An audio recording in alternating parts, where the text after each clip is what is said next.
Oh, hey everyone. Holy shit, there's a lot of people here already. Oh my god. What we've got here is a Photoshop file where I'm going to place every theory I discuss on these two axes. On your y-axis, you can see we've got how much I personally harbor affection for it. If I love a theory, it'll go up the top. If I hate it, it's going down the bottom. That's pretty obvious. The x-axis is my confidence. If it's all the way on the left, I don't think there's any way it'll happen. If it's on the right, I'm basically saying yes, this will happen. This is true. If it's in the middle, either way, you know. Not really sold on it one way or the other. All right, I believe that's enough waffling for time. Let's get into it. Let's crack on, as they say in places where people say that. Great. The first one I'm going to talk about is a me theory. This is one that I came up with, that someone submitted. And it's, of course, one of my most famous theories, and it's Rhaegar is the Night King. So, you know, the blue dude who torments the protagonists throughout the show? Yeah, that's actually Rhaegar. And the thinking goes that he rides dragons, he's fireproof, and these are both Valyrian traits. And, you know, it also works out in this, you know, Star Wars I am your father type way, that he is Jon's father, and you know, it's cool that Rhaegar's brought into the story as this guy. It's really fucking stupid. And I kept saying it in videos as a joke, and people kept believing me that I wasn't saying a joke. And then I made a whole video about it for April Fools, and everyone loved it, of course. It's a great video. And then some people still thought I was being serious about it. So this theory holds a special place in my heart. There's no way it's true. It's really goddamn stupid, but I love it. It's going all the way at the top of the y-axis. I'm going to have to shrink stuff down all the way because we have a lot of stuff to fit on here. So just bear with us there. Okay, yeah, the biggest hurdle the theory has to cross is that Rhaegar's dead, mega dead. His chest was caved in by a big hammer, and there are lots of witnesses. And we also know that the Night King was made by the children of the forest many thousands of years ago. So you can see how I had to do some work to put a case forward for the theory. Hey, that's not a joke theory. It's real. I'm a real boy. Alright.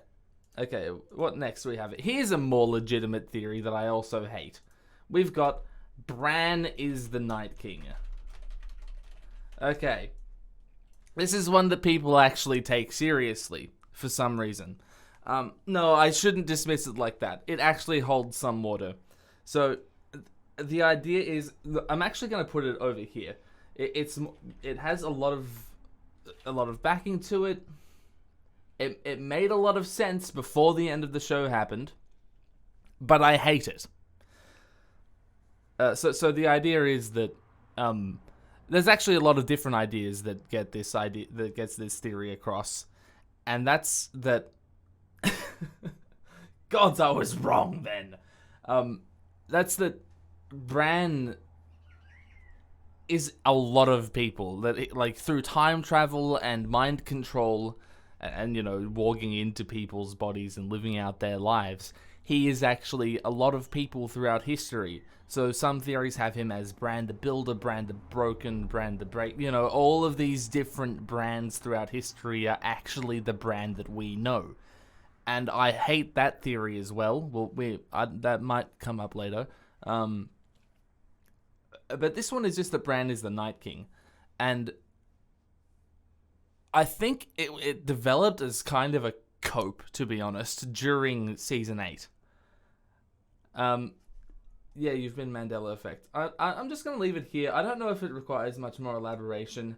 I think it's an idea that occurred to a lot of people. I just really dislike...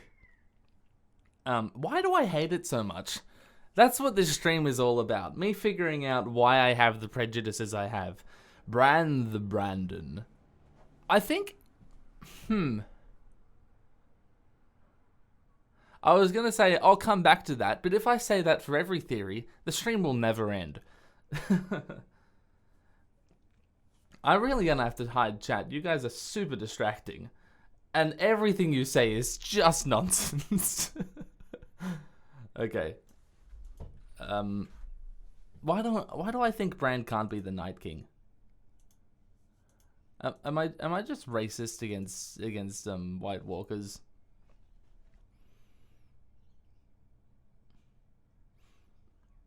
Maybe it's just a gut level response. Okay. We have another shit one. I need to stop saying this before I put them on. People legitimately believe them. I can't just say, now here's another one that only stupid people think. No, if you think this, you're not necessarily stupid. You could be. A lot of people are stupid, but you might be smart. And this is Syrio equals Jaqen. And this one also, like, it isn't instantly dismissible. I just hate it. So, oh, there's no stroke on this. You won't be able to see it through. I'll have to fix that later. Or right now. Hang on. Don't worry. You're just seeing behind the the curtain a little bit. That stroke's too big. This is just one big debacle.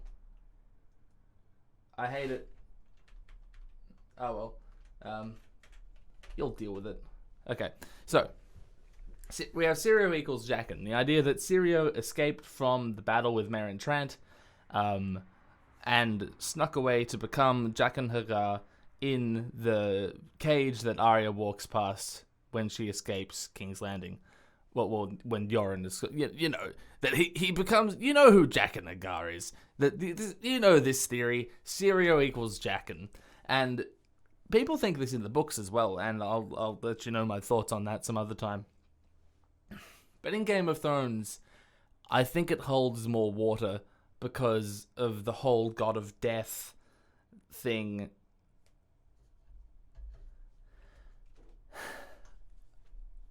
But there's also no evidence to indicate it. So, and also Meereen Trant is fine. Like, he shows up later looking fine. I mean, he looking the same as he used to. So it also kind of diminishes the association between martial prowess and loneliness that the show had started building up for Arya, because, you know, Arya is interested in fighting, but then every single time she does it, it leads to people she likes meeting incredible difficulties, let's say. So she's, I mean, not that she extremely likes Sansa, but, you know, she's her sister, and deep down, as we find out, they do love each other. And so when she trains with Micah, Lady gets killed and Sansa hates her. Arya becomes more alienated from her family and more alone. And later on, when she trains with Syrio, who she really comes to like, and then Meereen shows up and kills him. I think that if he slinks away to become Jaqen Hagar, it's kind of like, well, that's not really what you were doing there, was it? I think that it's kind of like just a way of giving some meaning to the Faceless Men, because as it is, there's not much going on in that department in the show that we watched, unfortunately. So there's a Syrio equals Jaqen. Here's one of my favorites. and we'll get into why I say that. We've got Gendry is Cersei's son. Now, some of you may not have heard this idea. I'm not going to put this anywhere particular for now. We're going to talk about it, then I'll place it.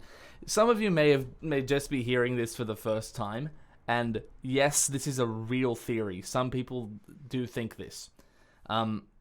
It's to do with the baby that the show invented for Cersei in Season 1, the black-haired beauty that she tells Catelyn about. Some people are like, Gendry's got black hair. Gendry is Robert's son. So maybe Cersei gave birth to Gendry, and there are a few different form factors to this. Some people say, she forgot. And other people say she gave the baby up because she couldn't bear to see it die, something like that. And I think that none of those things, because Gendry is too old.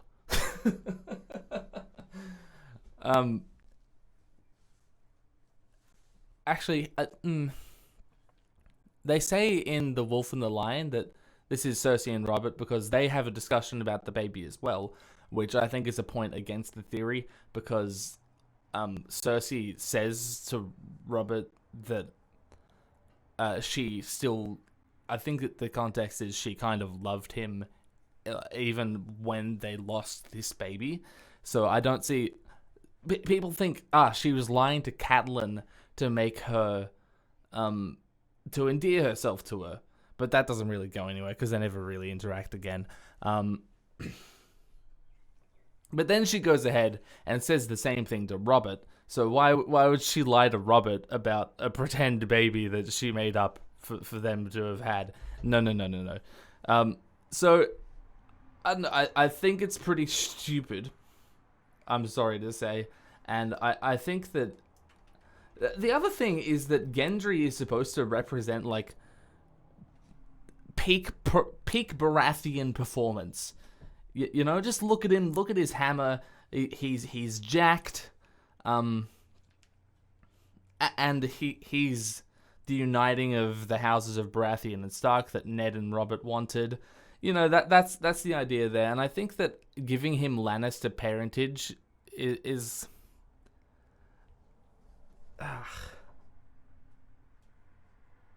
it doesn't do much. And the other, people are like, but it makes him the legitimate heir to the throne. All that does is make the meeting in the Iron Throne even more frustrating. So I think that there's no way this is true. And, I don't hate it all too much, but it's definitely in this lower quadrant. So let's put that down there. Alright. Trucking along. Now, here's one that we can actually that might actually end up here. We have Drogon flew to Volantis after the end of the show with Daenerys' corpse. Right? That's the idea there. And I think this could very well be true because there's no evidence to indicate he went anywhere else. I'm pretty sure we see him flying to the east, but that doesn't really mean much. He's just leaving the throne room. Bran can't instantly find him, which might indicate that he's just pretty far away. Volantis is pretty far away, and the idea there is that Daenerys was worshipped as Azor Ahai in Volantis, and there are people there who may have the power to and the will to resurrect Daenerys. So the idea there is that Drogon picked up Daenerys' corpse. Drogon's smart is the idea, and he's gonna go to the east to find someone who can revive her. That's the theory there. I don't love it, but I let's just put it maybe somewhere around here. I like it, and it seems kind of likely. There's nothing to debunk it, but there's also it's just kind of headcanon. It's just speculation, just an interpretation. So yeah, that looks like a decent spot for that. Then we have here we go. We have Brothel-Bard, which is the name I keep trying to give this theory that has never caught on. Brothel-Bard.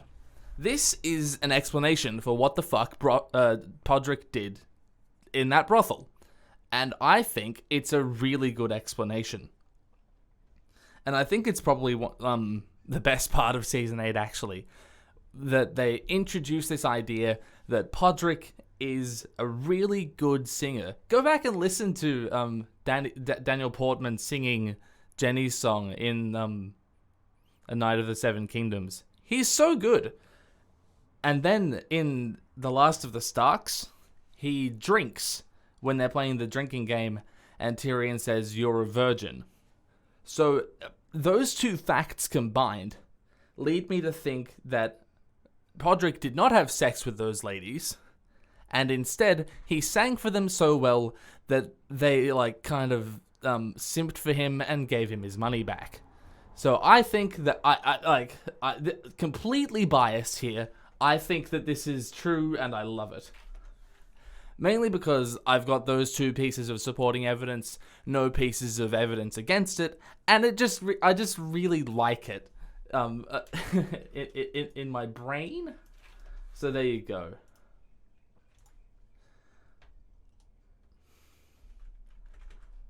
All right, let me tick that one off the list. We've got who should we go with here? 99 walkers. All right, this one's more of a question than a theory, to be honest. And this is I think one person has been trying to contact me on every single different social media platform talking to me about this. So in my long night video, I added up the number of walkers that had been killed and that were present at Winterfell. And I was like, why are there only, I think it was 16. Why are there only 16 White Walkers? And there's no answer for that, of course, because there's no exploration for the White Walkers at all throughout the show. And this person's like, hey, Craster gave his sons to the others, to the White Walkers. And Craster says he had 99 sons, or other people say he had 99 sons. So that means that there should be 99 walkers around, right? And my answer to that is no. I don't think there should be because, A, we don't know if Craster's full of shit when he says that number, or if whoever says it is inflating it for some reason, or just there's this rumor mill about it. So that number could be completely fabricated. Then we have... we don't know when Craster made his deal with the White Walkers. And we don't know who else could have killed any walkers in between that deal beginning and the first White Walker we see killed by Sam in Season 3. So, it's a decent question that I really wish that they had explained. Mainly because I wish we got any, as I say, exploration into the White Walkers. But it just doesn't really do anything for me. I don't hate it. I think it would be cool if they discussed it. So I'm not going to put it all the way down there, but I just don't think there's much to it. So let's put it over there. Okay. In a similar vein, we have... We have Wight Hodor. And that's this idea that the White Walkers, or at least the Night King, could have turned Hodor into a white, and they just didn't. So, it's not really a theory, it's more of a suggestion. And, yeah, I don't know why they didn't do it. I'm pretty sure that what's the guy's name? I can't remember. Is it Christian Nern, or is that another guy? I'm pretty sure he was available to fill the role, but there you go. They didn't do it, and it would have been cool if they did, but they didn't because I don't fucking know. So it didn't happen, but I would have liked it. I guess is what I'm gonna do with that, you know. Because it's not a theory, it's just an idea. Where did I put that? There it is. Okay. I've got another theory that I suggested originally. Don't worry, we'll get to other shit later on. Tyrion is Oppo, the whimsical moron dwarf, who is a character in the books, but he's never introduced in the show. I mean, he's not really a character in the books. He's kind of mentioned after he's dead by his sister, who shows up in Essos when Tyrion's doing shit over there. So this is my explanation for why Tyrion becomes a gaping moron in the latter half of the show. So when Varys takes Tyrion to Illyrio's palace in season 5, it's not actually Tyrion. It's an idiot dwarf. And Tyrion is actually dead. Cersei got her. Cersei got him. So that's what I've got there. It's not true, but I kind of like it. It's pretty fucking stupid. Whoa, I just moved the whole world. Okay, we're gonna put that right there. I think it's a funny one. Actually, I like it a bit more than that, actually. Let's put it up there. Okay. Oh, now here's a favorite of mine. In the Petyr didn't die. Okay, so this one's a cope. I'm sorry to tell you, but you are coping if you believe this. Petyr Baelish was unjustly murdered at Winterfell in a really dumb trial by 3 children who had not earned victory over him. And that's what happened in the story, and we all have to deal with that. Petyr Baelish is dead. But this theory goes that he faked his death in season 7, and there's these YouTube videos that have millions of views explaining how this is cool and how it's actually true, and that Petyr's like a faceless man or something like that. No, it's just not. Yeah, I can lock the layer. I thought I had already done that, actually. Yeah, so this is no. Not only did it not happen, but if it did happen, I don't think it would have been good, because prior to his death, there's no indication that Petyr's into magical shit like that. There's no indication that he's into faceless men, wooby dooby, that kind of voodoo magic.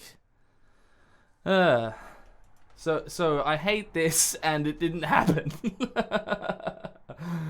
This is a fun stream. I'm having fun. Okay, oh, we've already done that one.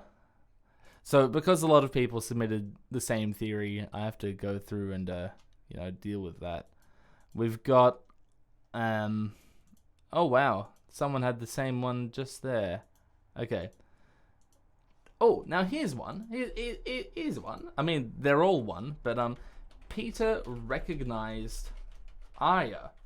This is, in season 2, when Arya's serving Tywin at Harrenhal, and Petyr shows up for a meeting, and Arya's like, he might recognize me. Aidan Gillen, the actor who played Littlefinger, I think in an interview he said that he played it as though he did recognize her, but there was no indication in the script one way or the other. So this is basically open to interpretation, but yeah, because, the actor figured that it did, but the script didn't say anything. So there's only 1 point in the favor, but there's no point against. However, throughout the rest of the show, it's never brought up again. Arya's not like, I saw you working with Tywin at Harrenhal in the trial, and Petyr's not like, I saw you working with Tywin at Harrenhal to legitimize Arya against Sansa. So, sorry, delegitimize. So it would be cool, and Aidan Gillen, he's a brilliant performer. He played it in such a way that it could be interpreted like this, but given how the rest of the show played out, I don't think it happened. So I like it, but it didn't happen. It may have happened, but there's not very much in support of it. Hey everyone, Future Glimbus here to correct a bit of an oopsie you may have noticed in that one. You see, Petyr says to Sansa in season 3 that he did see Arya in Harrenhal, so he definitely did, and he definitely said it to her later on. What happened there is I read that interview, I think it was when I was watching through the show for every episode ranked. I read that interview while I was watching season 2, and then that interview just stuck in my head, and I thought about it before I thought about season 3, so that's all that I thought about. And that's why I said what I said, which was incorrect. This theory isn't a theory, it actually happened. There's no speculation necessary. Petyr saw Arya, he recognized Arya, and he told Sansa that he saw Arya. So yeah, I fucked up. Anyway, the real Gendry is still rowing. I'm just gonna delete that one. We don't really need to talk about that. Okay, so now we get to talk about Daario's Meereen. Of course, when Daenerys leaves the Bay of Dragons, at the end of season 6, she puts Daario Naharis in charge, a foreign sellsword company leader, because, they're so renowned for their political prowess. So there's no theory given here. Someone just submitted Daario as a Meereen, and I guess this is just an opportunity to discuss it. So every inclination we could have about how this goes indicates that Daario's Meereen instantly crumbles unless he immediately exerts absolute military power. Those are the only two ways this could go. So I think it would have been really cool for them to... I think it's actually a decent opportunity for a spin-off, to be honest, because I think that Michael Huisman is a really good actor, and I love his Daario, and they just dumped him. It really sucks, and it would have been cool to explore him a bit more, or at least hear about him once in the 2 seasons following his departure. So what I'm going to do is just put this Daario's Meereen crumbled, let's say, and let's put a space there and shrink it down and say that, yeah, this is likely, and I like it. So, but I don't think it'll ever be explored, which is unfortunate. I did the thing again where I chose a theory and didn't highlight it. There it is. Oh yeah, and the same thing goes for the Bay of Dragons idea. There's this whole, Daenerys renames the whole region, but then is never mentioned again. In fact, I think someone calls it Slaver's Bay later on in the show. So it's mentioned once and then completely forgotten about. So I'm just gonna throw that out there. Yeah, amnesia water time. So we've got what happened to Howland Reed. So Howland Reed is a character in the show. He's in that flashback in Home. No. It's in Oathbreaker, season 6, episode 3. Bran sees him kill Arthur Dayne. He saves him from Ned. He saves Ned from him, and then he never shows up. Even though Mira Reed is a character in the show, and he's mentioned before that, I think, when Jojen and Mira are telling Bran about the past. So what happened here? Howland Reed is an alive character who was at the Tower of Joy. How is this person not mentioned more? He's extremely relevant, and yet he's just never. I made a joke about it in my season. When was it? No, it was the season 8 leaks video, forever ago. Don't watch it. That he slept through his alarm. Because the show never addresses, and I was completely right about that the show would never address what happened to him. So this isn't really a theory, it's just like a, hey, what the fuck happened here? There's no explanation for it. He's just not around. Maybe he figured, they've got it, they'll be fine. So I can't really do anything with this. It's just a discussion about a character that could have been cool, but wasn't. And then we've got... So someone wanted me to talk about the new Prince of Dorne. Which, again, there's not much to go on, really. Some people say, oh, he's Quentin. He's Doran's other son. But Doran only had one son in show canon. He only had one child. There's no Arianne. There's no Quentyn. There's none of that. Some people say, he's like some other brother of Doran and Oberyn's, and that's not a thing either. We're told about that generation of the Martell family several times. It's just Elia, Doran, and Oberyn. That's all. And some people are like, well, maybe he's Oberyn's son. Oberyn doesn't have any sons. So it's like, who the fuck is this guy? Where did he come from? He looks like a Martell, but there's no room in the immediate Martell family tree for him. So, again, it's just the show conjuring a character to fill this, to fill this role they needed filled in because they hadn't established anything. Okay, a lot of these theory submissions are going to be things like that. So what I'm going to do is go elsewhere in my list and find other theories that were submitted earlier on that I think will be less copy like that. And now we have, this is a really interesting one. And this is, Tyrion is, hold on with me here. Tyrion is autistic. Now, I'm pretty sure the guy who submitted this was joking, was making a joke, but no, Tyrion's not autistic. It does open up an interesting conversation about who in the show could be, neurodivergent and in what ways they could be so. A lot of people, especially in the books, think that Stannis is autistic, and that's interesting, and there's some likelihood to that. Hang on, no, don't talk about the books, talk about the show! Okay, so we've got... yes. Puppet Master Bran. So this is the one that Bran is fucking with everyone throughout Season 8, maybe Season 7, maybe even through the whole show, to put himself on the throne. And you know what? I don't like it, but there's...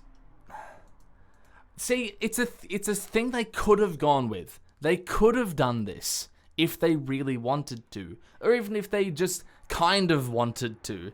But they didn't really go with anything. They just went with nothing. And people say, but they left all of these breadcrumbs for us to pick up on. And like, no, they didn't. Not really. They just no. They just wrote a shit ending.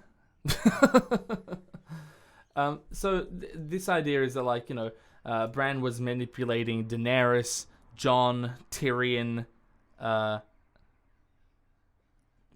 Who else does he need to have manipulated to get to the crown? I guess those three basically do it. Mess with Dany so she blows up King's Landing.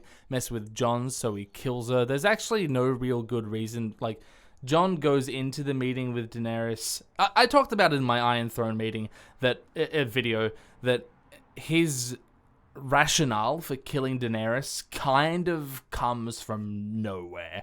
So Bran messing with his head actually would explain that, but it's baseless. There's nothing to go on here. And then I'm messing with Tyrion to get the meeting started, and Tyrion also suggests that we make Bran king. Who was it that suggested they vote? I think that was Tyrion too, wasn't it? So this it's not the least likely thing ever. I do hate it, but I think that it's not the least possible thing around.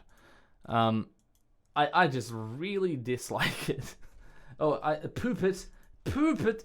Thank God I saw that. Are there any other spelling mistakes in here? Okay, I don't see any. So that one just says Game of Thrones is bad, which is true, but not a theory. No, Game of Thrones is actually really good. It's a really great show that just has really poor writing for the last half. We've already done Petyr didn't die. Get more theories, guys. This one's a question. I'm not going to write this on the screen. I'm just going to answer a question. Someone asked, how does the scythe work? Because it doesn't make sense to this person. Who is this? We've got Prince Bogo suggested. We'll put this in. How does the big scythe make sense? Like, how do they reel it in? And they only used it once. It might be because I'm jaded, but that thing has to weigh like 5,000 pounds, and it just sits on the wall, and they drop it. But how does it get back up before this? Therefore, the scythe is magical and can't exist because the ice would make it slippery as fuck to pull it back up.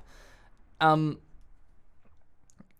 the scythe's really cool, and I think we need to acknowledge that before we start questioning how it works. It's really cool.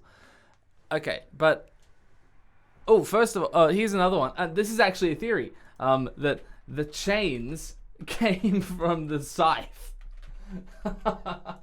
You know, the chains they used to dig up Viserion from the frozen lake in Beyond the Wall. People are like, well, where the fuck did the White Walker army get all of these chains? And the answer is, it's the chain from the scythe. Now you might be wondering, how did they get the scythe from the wall, which they haven't been to yet? Shh. Don't worry about that.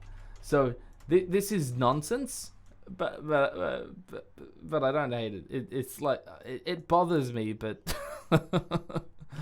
so there's no way it happened.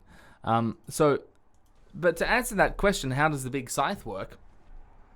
Well, look, you raise some legitimate points, but they have pulleys and levers to bring up the lift on the wall is also super heavy, but they use it all the time. So I think that the scythe is supposed to be a one-time usage. You see how much of the wall it cleaves off when they use it. So I don't think it's supposed to be instantly, you know, we pull it back up and then throw it again.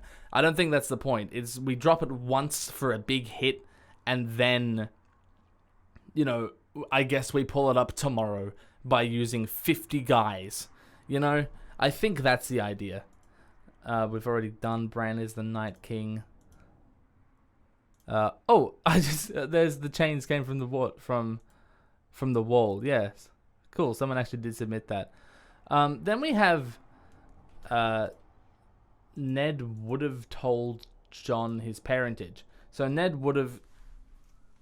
This one, is this really a theory? I suppose it is.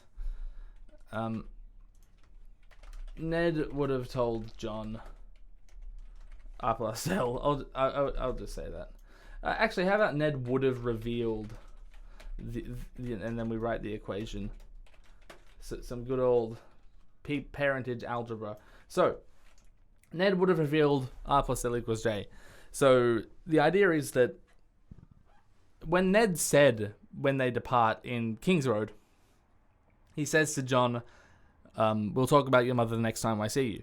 And the idea there is that he's telling the truth. He was fully intending on doing that. Because the next time Ned was going to see Jon, he was going to be a man of the Night's Watch already. Which would mean that, you know, any qualms about inheritance, fighting for the throne, they'd be gone. There's nothing to worry about there. And we have a case study for that because Aemon Targaryen is at the wall, and Robert's not concerned about that. So Jon being at the wall, and if he's revealed to be a Targaryen, that wouldn't be a problem because Robert is fine with Aemon. He's probably going to be fine with Jon if he's at the wall. He's probably going to hate Ned for harboring a Targaryen all those years. But maybe he'd understand because, you know, it's Leanna's, I don't know. Or maybe he just wouldn't tell Robert. You just tell Jon, say, hey, keep this on the down low. Because if it leaks, the king's going to be mad at me. So yeah, there's that. I think that this is true. I think that Ned absolutely intended on telling Jon his parentage. I'm gonna put this in. I'm gonna make it definitely. Yeah, I don't. You know, I'm not super invested in it. So let's put it around here maybe. But yeah, it's good. Yeah, it's true. Okay, I can't say it's true, but I think it's very likely. Oh, aha, here we fucking go. We've got Pigeon Ned. So for the uninitiated, this idea is that when Ned is executed, all the Starks are wargs, and as we know from importing some book lore for no reason, when wargs die, their minds can wander into animals. Typically, and by typically I mean only, animals that they're already bonded with. For example, people think that Jon's soul went into Ghost. People think that Rob's soul went into Greywind, and Varamir Six Skins, this warg in the book. His soul goes around. He has a little bit of a journey before settling inside of an animal, and that's also where we get the oh boy, no, I can't go into a human. That'd be fucked up. And so this idea exists that Ned was a warg, and when he died, his soul went into a pigeon, and that pigeon was none other than Albert Einstein. People think that it's one of the pigeons that Arya picks up. We see her catching pigeons before Ned's execution. So that's stupid. Pigeon Ned is great. I love it. It's one of the stupid. It's even stupider than Rhaegar as the Night King, to be honest.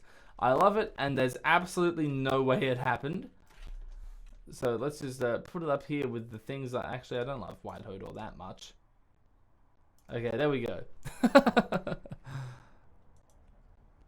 Oh, now we have a production theory.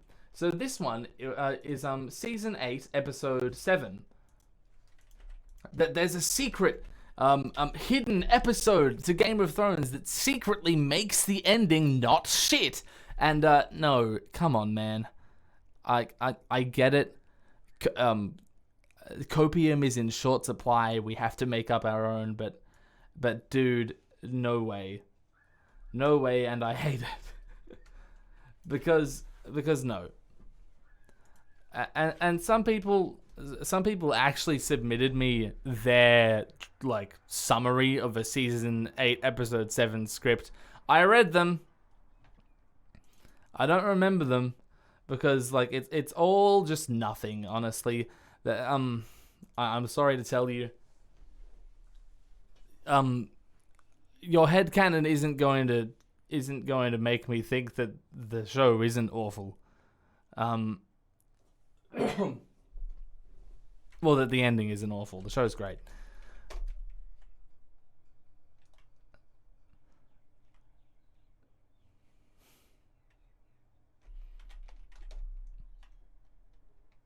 Alright, so the next theory we have is that's not me.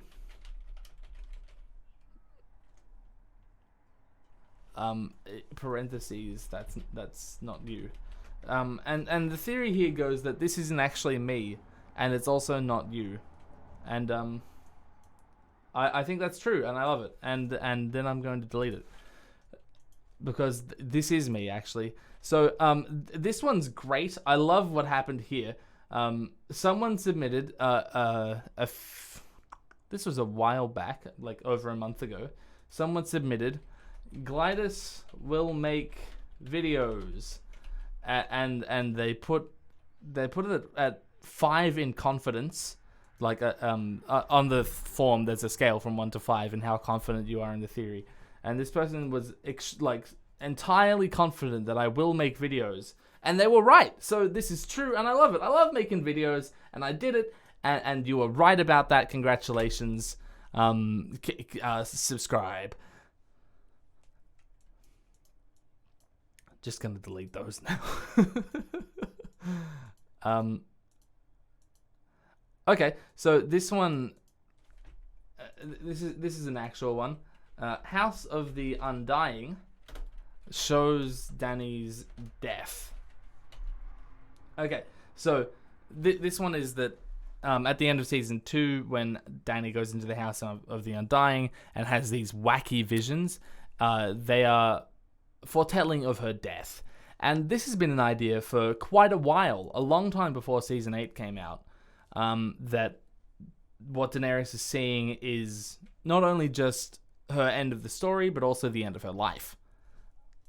I don't think it was that popular at the time. I think it was mainly seen as just an idea about how her story will go. But here's the thing, it's an interpretation that kind of gives season 8 some credit, but also it doesn't, because the writing was already done for them. So, hang on, I've got to make this window bigger so I can read more. Yeah, so it's a show-only theory because the visions at the House of the Undying in the book are really different and a lot more complicated and you know. The biggest hurdle I see is I don't really get how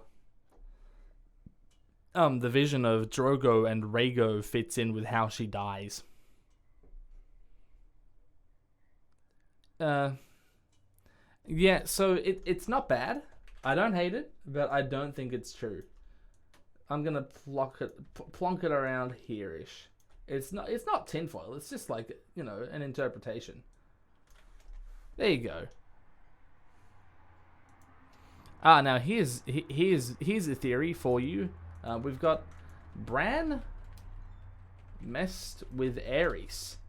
So, the same way that Bran, as we know, messed with Hodor, this idea is that Bran got all up in Aerys Targaryen's head and got the whole burn them all thing going. And this is not terrible. There is something going on here, and the one piece of evidence for this, I think, is that when Bran has a shit ton of flashbacks, a few of them include Aerys screaming "burn them all." Now there's not really anything to indicate explicitly that Bran is there in those flashbacks. I'd have to go through. That'd be an interesting idea. Maybe I'll have to do that when I get to those episodes in season 6, going through them and like categorizing, you know, if Bran actually affected these scenes. Because this is after the door, I think. Yeah. So after we know that Bran can fuck with people in the past. So, you know, I'm not the biggest fan of it, because I think that Aerys's descent into madness is already explained. I think that there's already enough going on there that we don't really need a tree wizard messing with his brain. And besides, if there is a tree wizard messing with his brain, it could just be Bloodraven. Like, oh, sorry, Three-Eyed Crow. There is no Bloodraven. So I'm gonna put it a bit higher than Puppet Master Bran. I think it's cooler than that. Do I want to put it? No, I'll put it maybe over here actually. Is this 2-axis system working out for everyone? Everyone vibing with it? I think it's really good.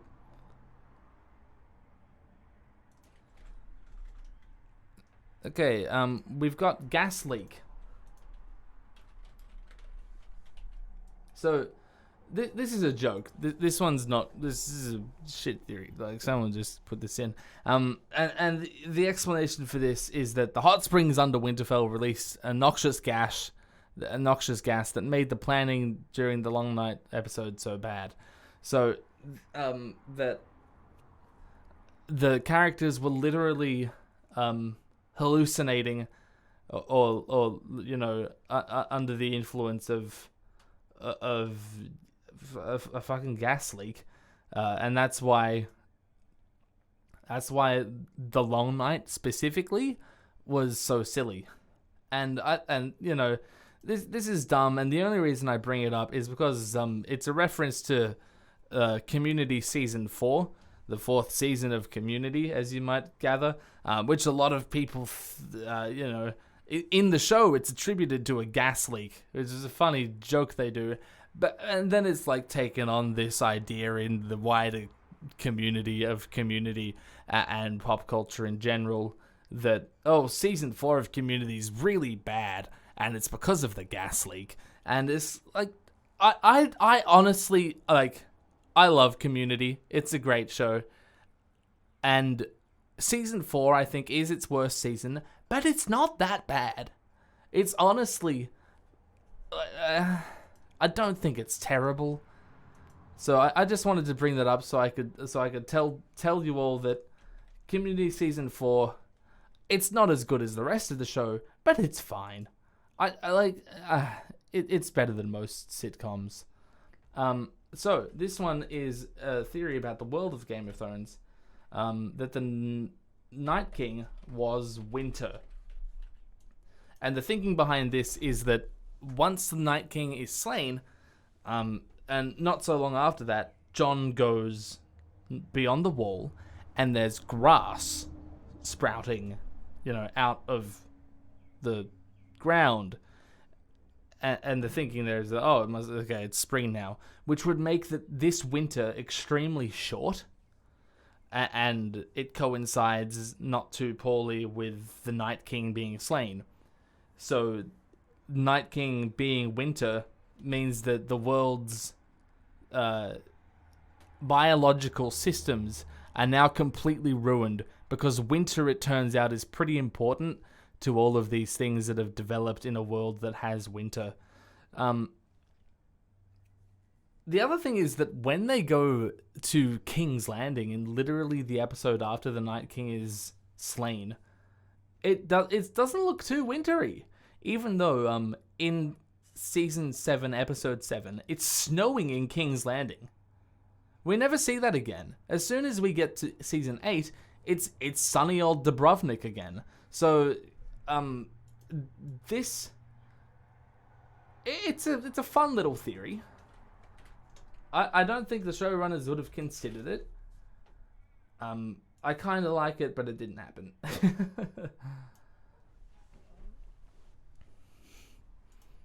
Okay, and then we have the same guy, I think, Ethan Mercier.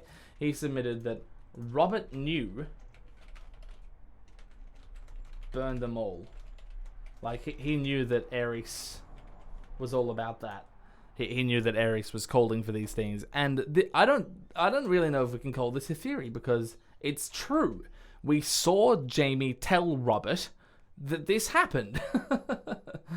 But then it's kind of like, how much about that does Robert internalize, considering Jaime's actions? Does he then still think that Jaime is a dishonorable, oathbreaker for killing an old man, stabbing him in the back, breaking his vows? Or does he understand that Jaime had to kill Aerys?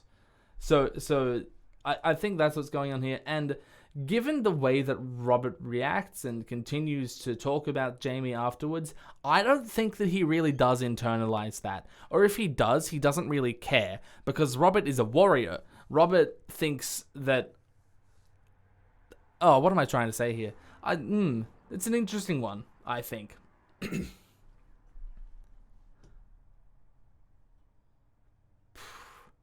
What do I think of it? It definitely, it happened, man. And the only questions about it are interpretation.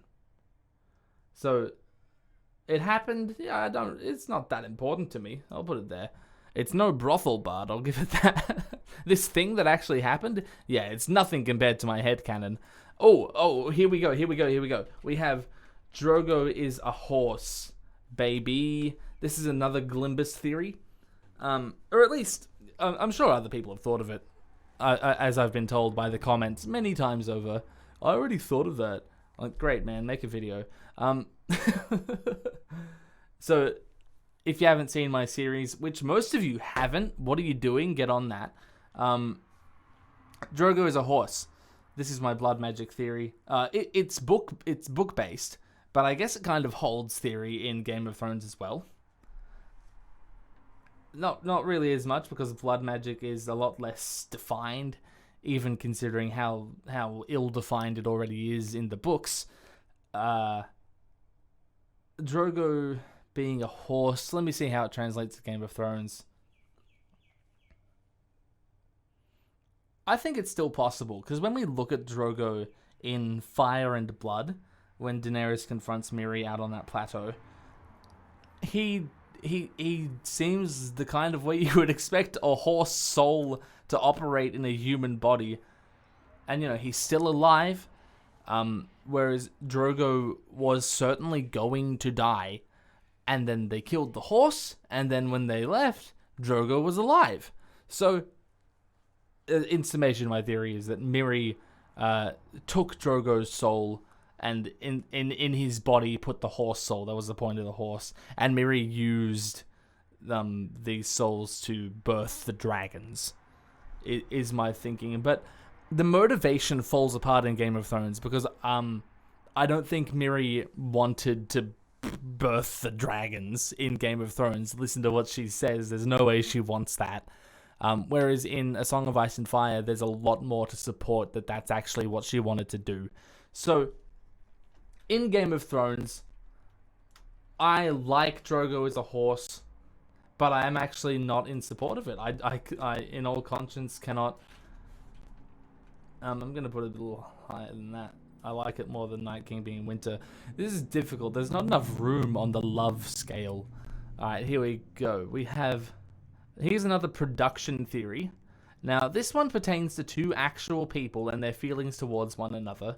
So I don't want to, like, be too speculative. I just want to calmly go into what appears to have happened. And this is that Lena hated Jerome.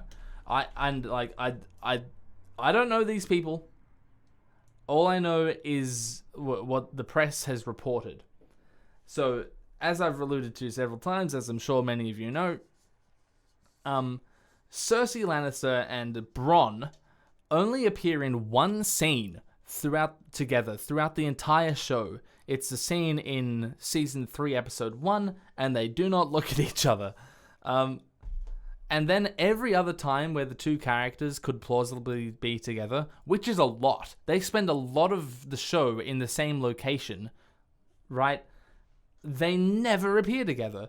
And I call this out specifically in my video on the Dragon and the Wolf, where Bronn is like, hey, Podrick, let's leave, so that they don't have to put Lena Headey and Jerome Flynn in the same location. And the reason for this is that apparently the two of them dated a long, long time ago, and it didn't end so well. So apparently there was some...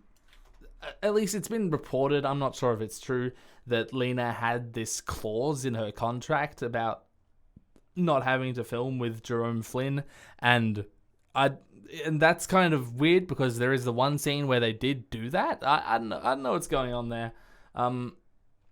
Now, I don't know Lena Headey. She seems lovely. From everything I've seen, it doesn't look like there's too much hate inside of her. So, I don't know if the term hate is really warranted here, especially for something that happened in the past. But then again, I don't know what happened between them. I'm just rambling about two people I don't know. So, renew your subscription to TMZ. TMZ, could you imagine? So, I think that there's probably something going on there, and I can't rate what I think, like... I don't like that they don't like each other. I love that they don't like each other. Like, no, I can't really do that. So I'm just going to get rid of this, and we'll have talked about that, and now it's over. So, moving on to the next thing. Oh, we've got, so I said this in my Long Night video, that Melisandre is Syrio So the idea here is that when Syrio escaped from Meereen Trant in the pointy end, No. He didn't run away and become Jaqen Hagar. He ran away and became Melisandre. And the reason I said that was because Mel randomly quoted Syrio to Arya in Season 8, Episode 3. She said, "What do we say to the God of Death?" Basically telling Arya to, go on, kill the Night King, go ruin the plot. And that was the explanation I had for it. That Melisandre is actually Syrio Forel. This is a joke. It's stupid, just like all of your other stupid theories. It's not true, and honestly, if it were true, I would want to kill whoever made it true. So thanks for submitting that. Hail the Orange. We've got Jon is fireproof. This is not true. It just literally isn't true. So the idea here is that he's fireproof because he's a Targaryen, and Targaryens are fireproof, and also in the Long Night he doesn't get burned by a dragon. However, in season 1 he's burnt by a lamp that he picks up to save Jeor when those whites attack him, and then that burn on his hand stays for like you see it later on. So no, Jon isn't fireproof, unfortunately. This is just not a thing. This corner is going to get pretty crowded because it's just things that I think are incorrect. Okay, so here. Okay, this is a good one. We've got Arya is Azor Ahai. AA is Azor Ahai. Just deal with that. So this is... I hate this. So, this is a legitimate theory someone gave me about, oh wait, no, the theory says that Ned was Azor Ahai and Arya is Lightbringer, which is, oh boy, that's a whole other kettle of fish. But it's tying together a bunch of ideas and trying to come up with a justification for Arya killing the Night King, when really, I think the justification for that is Benioff and Weiss like Maisie Williams. I think that's all you've got to work with there, and I'm sorry to tell you that, but that's basically what it comes down to. Jaqen H'ghar knew that Ned was Azor Ahai. Okay, so there is something funky going on with Jaqen H'ghar, I'll give you that. Why is there a faceless man in the black cells? Why is there a faceless man going to the wall? In the books, this is super interesting and leads to a whole mess of theorizing. And I think Preston Jacobs, one of his best series, is about the faceless men. So maybe check that out. It's fucking awesome. And yeah, what the fuck is going on there? Why is there a faceless man hanging out in the black cells of Winterfell? Why is Yoren allowed to take him out of the black cells? What crime did he commit to be in the black cell? It's just so weird. So I get that this is kind of like well he was there because he needed to find Arya to be to like help her become the savior and stuff like that. But then you pay attention to everything else the faceless men say throughout the show, and it's like, well, hang on, they're not trying to create a savior, they're trying to indoctrinate a little girl. At every step, the faceless, like, they don't want her to be Arya.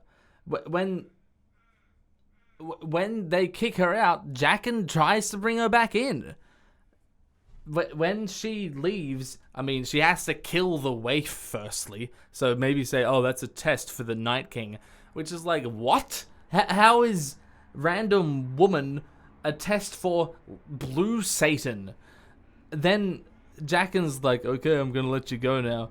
And then, no, I hate it, and it's not true. Arya is not Azor Ahai. Arya is a cope. Okay, we've got... Now, oh, wait, this looks really stupid. Oh, this looks really stupid. So... Oh, no, that's Robert plus Cersei's Gendry. It is really stupid. Okay, cool. Oh, now here's an interpretation that is kind of interesting. We've got... Actually, no, it's not that interesting. It's a little silly. But, so, the Valonqar. The thing with the Valonqar is that it's never mentioned in the show. Not once. In Maggie's prophecy, she doesn't mention it. She does the, you'll have 3 kids, and, you know, gold will be their crowns, gold will be their shrouds. And you know, That's it. That's all she says. She doesn't even do the thing with Melara and the well, and so I don't know why people obsess over the Valonqar when it comes to the show, because it's not mentioned once. It appears to be book only, but this interpretation is that the Red Keep is the Valonqar, and this is kind of a justification for the way that Cersei ends up dying in season 8. The Red Keep is the younger of the two keeps, the older being the Aegon fort that Aegon built when he landed in King's Landing. Oh, that's why they call it that. Who knew? And so the Red Keep killed her. It constricted her. It suffocated her, and that's why the Valonqar, it turns out, is actually a building. And I kind of like it, but I don't think that this interpretation is at all what was intended. But then again, who cares? It's an interpretation for a reason. So if you like that, then you can basically consider this one true if you want to. I just don't think that I can do that. Then we've got Stannis is the destined hero and failed. Stannis, let's say he's a failed Azor Ahai. That's a way of putting that. So, is this... Oh, wait, Stannis. We've got Stannis Baratheon. Is a failed Azor Ahai.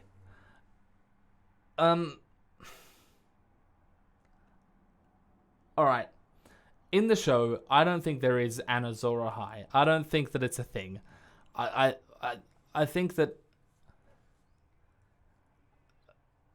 See, it kind of coincides with my belief in the books, which we'll talk about later on, maybe some other day. Not today. It turns out there's so many of these to get through. Holy shit. But Stannis... Melisandre prophesies that Stannis is Azor Ahai reborn and that he's like, they save the world, blah, blah, blah, blah, blah. And then he goes ahead, fails at conquering King's Landing, goes to the north, kicks some wildling ass, tries to take back Winterfell, fails. So I can see the failed part of this, but Azor Ahai, I mean, he does enable the Night's Watch to save the wildlings, which later allows Jon to be resurrected, which means that he can take back Winterfell, and then in the battle against the White Walkers, he can yell at a dragon. And then I guess you can argue that Jon saved the world by killing Daenerys. You could say that if you really wanted to, if that's your vibe. So look, kind of. Stannis is kind of a failed, yeah, it's an interpretation, and it's not an awful one. I'm just gonna chuck it here on the no, I don't hate it. It should actually go around here, I think. Not that small though. Come back, Stannis, please. All right. The person who submitted that gave a lot more detail. Maybe I should have a look at that. It's all just kind of tying Stannis to the Azor Ahai prophecy. And the person who said that, Dragalski, said that their English isn't their mother tongue. Me neither. You've done a great job though. Don't worry about that.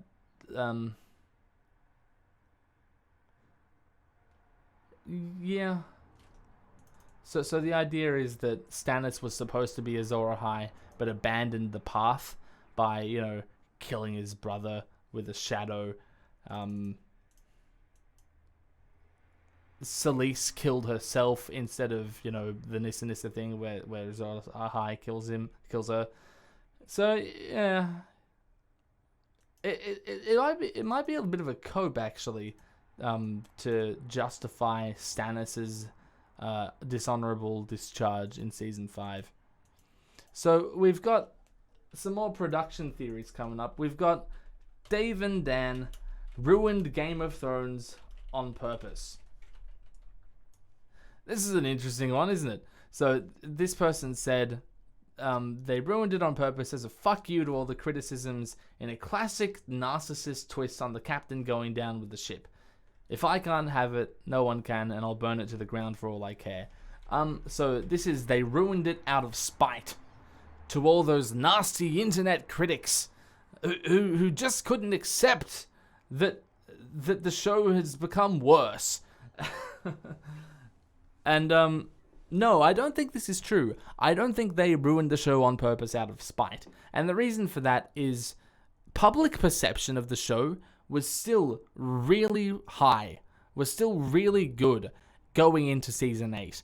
And it's only around the long night that people that like the general public, I'm not talking about us weird nerds on the internet who obsess over everything. I'm talking about the people who watch the show in pubs. I'm talking about mum and dad. I'm talking about, you know, Chris from The Office who stands at the water cooler and asks, so did you see the episode last night? And I'm talking about those people. And they didn't have a problem with the show until the long night. Some of them had a problem with Beyond the Wall. But the long night is like the big public turning point for the show. So and of course season 8 was fully written before the long night aired. So I don't think that this is true. And I don't like it either because mean. So it's not true. And oh my god, this corner's just gonna build up to the whole side of the. I'm gonna have to shrink all of those. All right. Then we have another one, which is that they ruined Game of Thrones on purpose, not out of spite, but because they are lazy. This one is just that they lost interest after season 4. I think they lost interest after season 3, to be honest, because, you know, we have on record that they wanted to do the show to bring the Red Wedding to the screen, and as soon as they had done that, you know, and you see cracks starting to form basically as soon as the Red Wedding happens.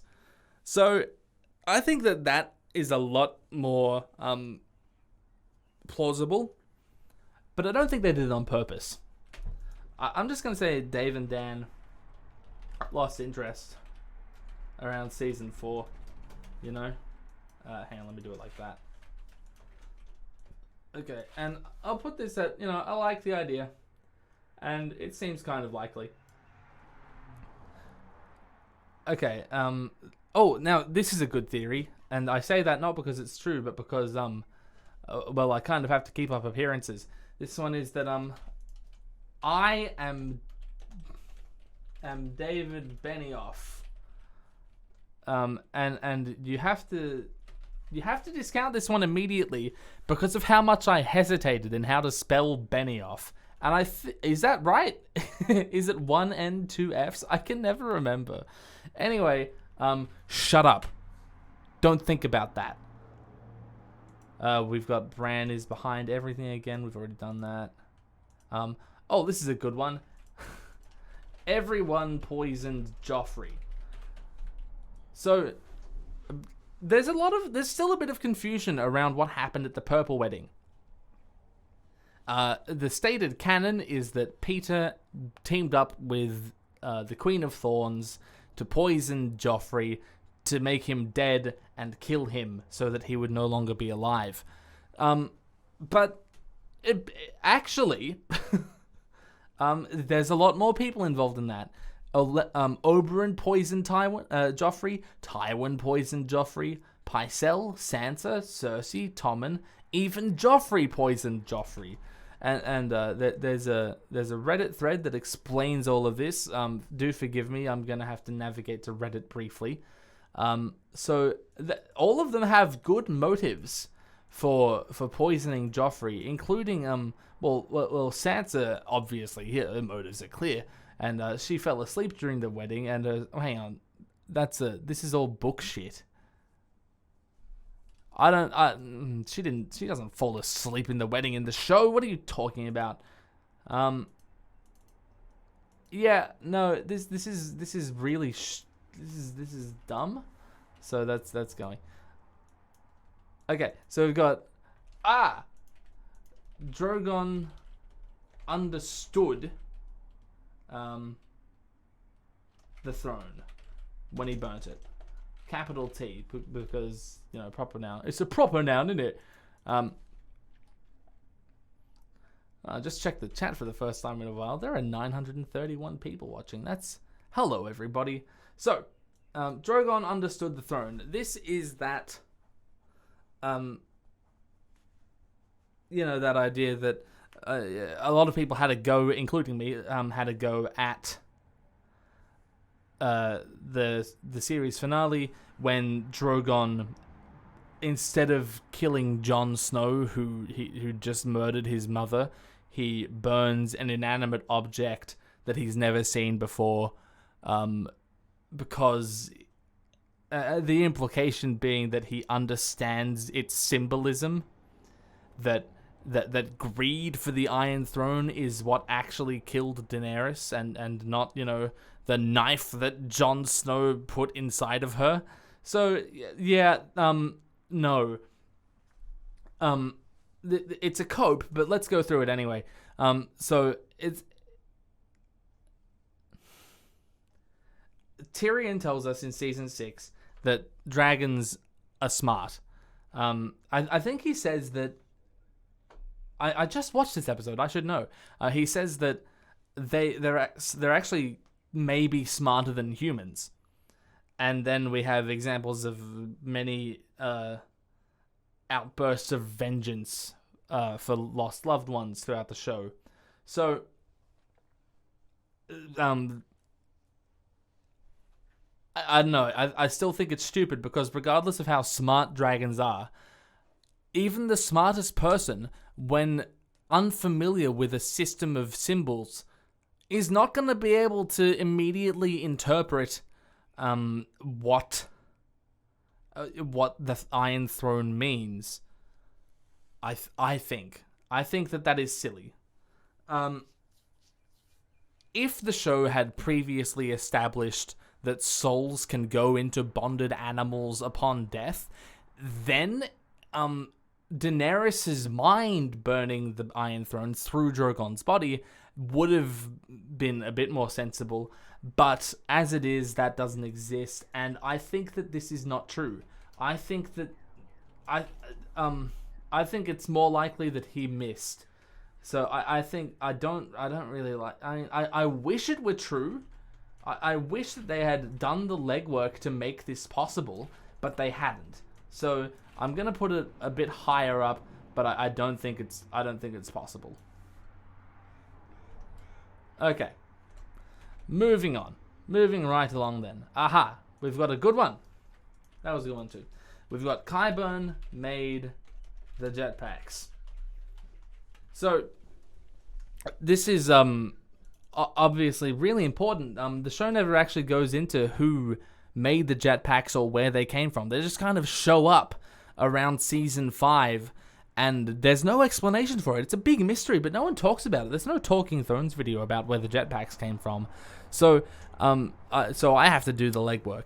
Or rather, Mr. A-List, who submitted this, has to do it. So Qyburn is the theory here, who's thus far been shown to be a brilliant man. He brings a guy back from the dead. He constructs an anti-dragon weapon. He builds a shrink ray that brings cities closer together. And he teleports characters on occasion, including himself and entire cities, even after he has died.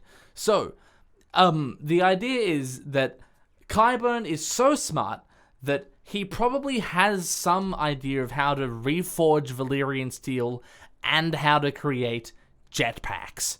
So I think that, like, as far as origins for the jetpacks, I think that Qyburn is a pretty good bet, because he shows up in season 3. He rises to power over season 4.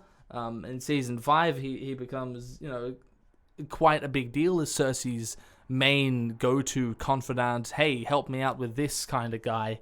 And I think that that makes sense for when the jetpacks arise. But the whole here is that, like, we follow Qyburn around a lot, and there's no actual, explicit evidence of him crafting this kind of thing. So, this is a joke and I'm deleting it.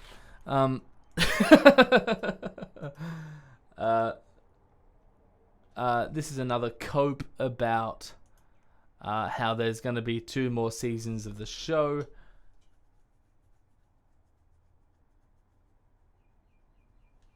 hang on. Yeah, it's about how the show isn't actually over and it will end well. Oh, my sweet summer child. This is basically the same as season 8, episode 7. I'm also gonna put this slash extra seasons. All right, I'm just gonna add that down there. There we go. Same idea.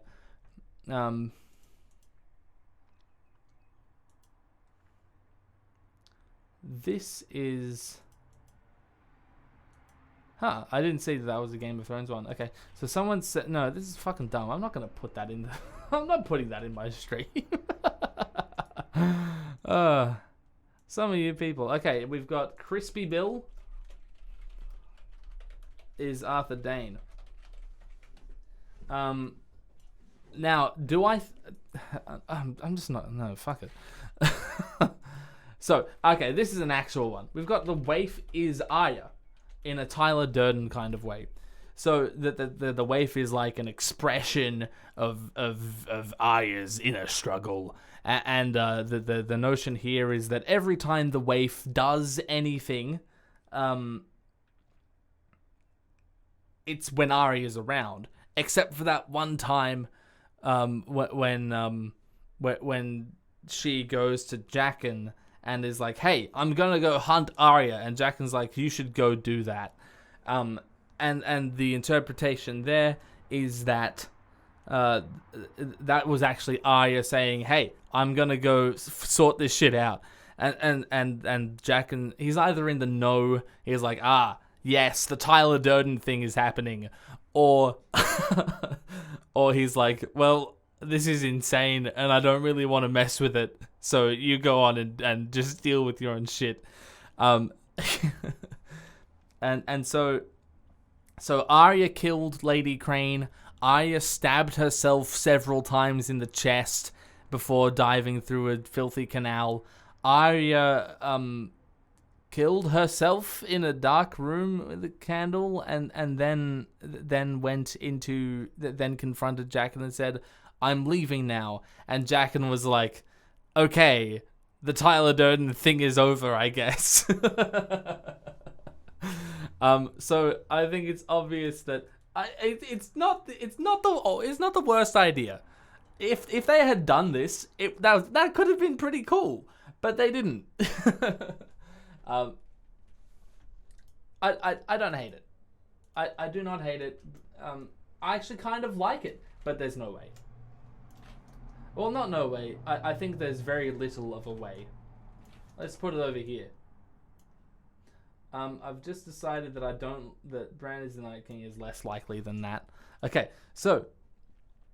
Oh, now here's another one. This is an interesting one. Dave and Dan turned characters into mouthpieces.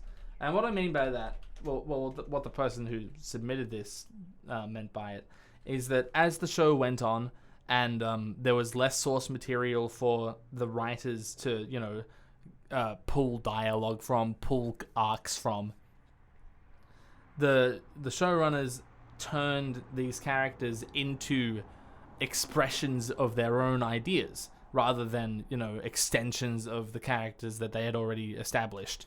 So, it's kind of an extension of how petty we think Dave and Dan are. So, for example,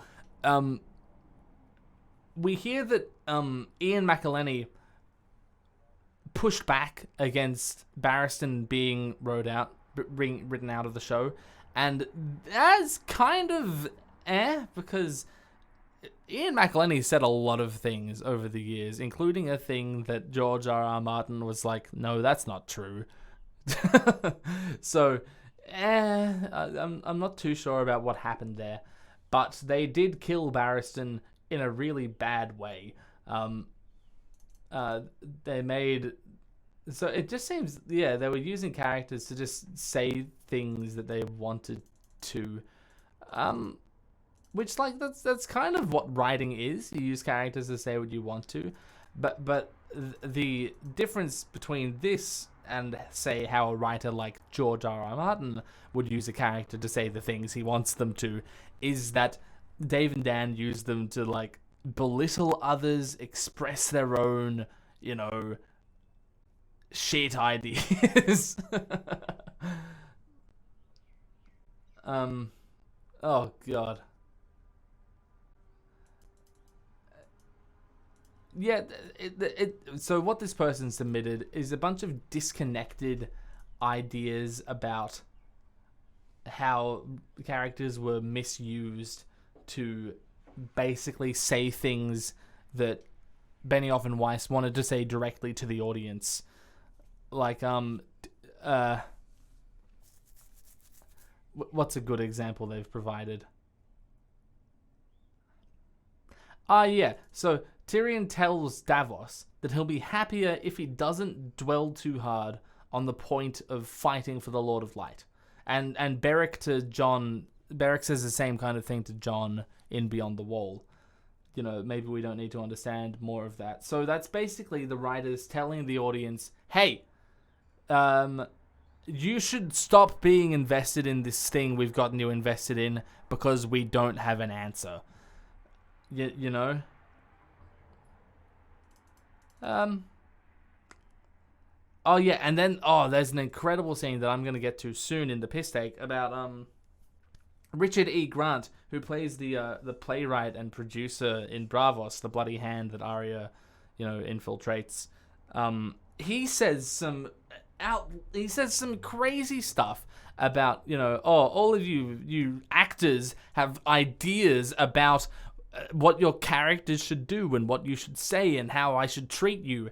But you don't know anything. I'm the producer. I'm the guy in charge here. And you need to respect me more. And my God, guys, come on.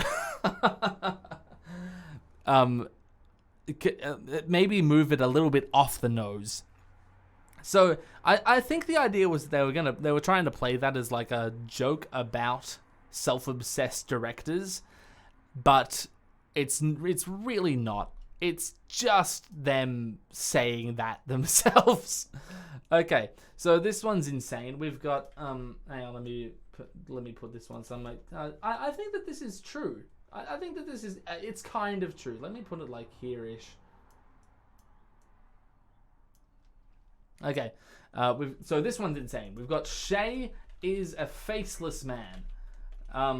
And the reason I say that that's insane is that okay, so she says in season 2 that she's cut people's faces off,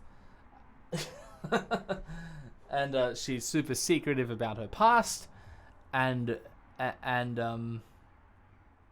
she's from Essos, and well, she doesn't say she's from Essos. She says she's from not here. So, no, I don't know. There's really nothing here. I think that Shae's just an enigmatic person. If she was a faceless man, why would Tyrion be able to kill her? Faceless men are supposed to be insane assassins. Like, did you see the shit Arya was doing? Brienne has trained with heavy weaponry. I mean, like, you know, a full-size sword for like over a decade. Arya was hit with a stick for like a few months in Bravos, and when she gets back, Arya just dismantles Brienne with a piddly little dagger. So, oh no, she uses needle as well. Yeah.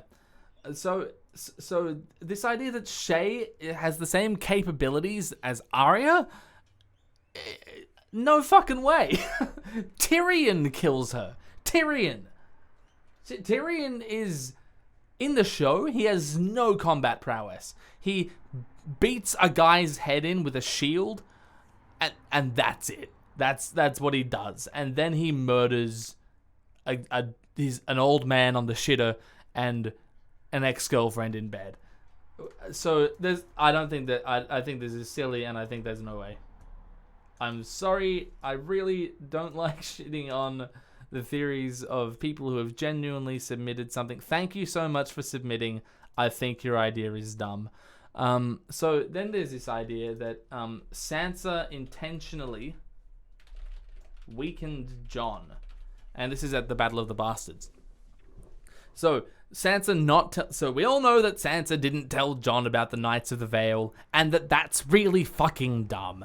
So this is kind of a cope, honestly, but it's also a bit of a conspiracy that justifies what happened there.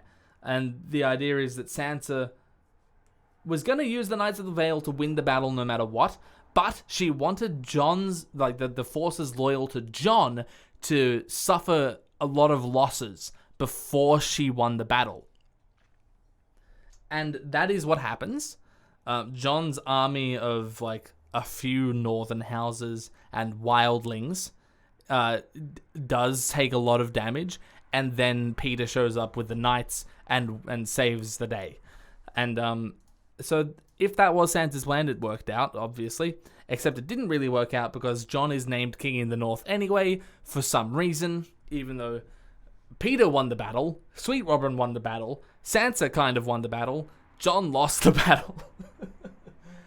And Sansa also wanted Rickon dead, is the idea. This person has submitted that Sansa also wanted Jon dead, so that she would be the undisputed ruler of Winterfell. I would have liked it if that is what they wanted to do, if that is the story they went with, if that is the character they were writing. However, it isn't. So I'm going to say that I actually really would have liked that story for Sansa and Jon, but that isn't what happened, unfortunately. Okay, so we've got, oh god, we're finally here. We have reached it. We have Tyrion Targaryen. Tyrion is the son of Aerys and Joanna. And, no. I don't like it. So, in the show, I think there's even less evidence for it than in the books. Because basically all you get is the scene with the dragons, where they're, like, okay with him. And that's all. You also get Tyrion saying, I am your son. You get Tywin saying, you are my son. So, look, my thoughts on this are publicly available. I do not like it. And I also don't think that in the show it's likely at all. I don't think that this holds any water in the show. In the books, it's a different conversation. There are a lot more things going on with the timeline concerning Aerys, Joanna, and Tywin. And the ideas of chimerism and heteropaternal superfecundation, which of course we all remember from that video. We have Tyrion's fucked up description. We have parallels to Meleys. We have a bunch of parallels, which I didn't really like getting into in that video, but they are there, and they're not there in the show. Okay? So I think that in the books, Tyrion Targ isn't that compelling, except for the Chimera theory. And in the show, it's even less likely. That's my stance.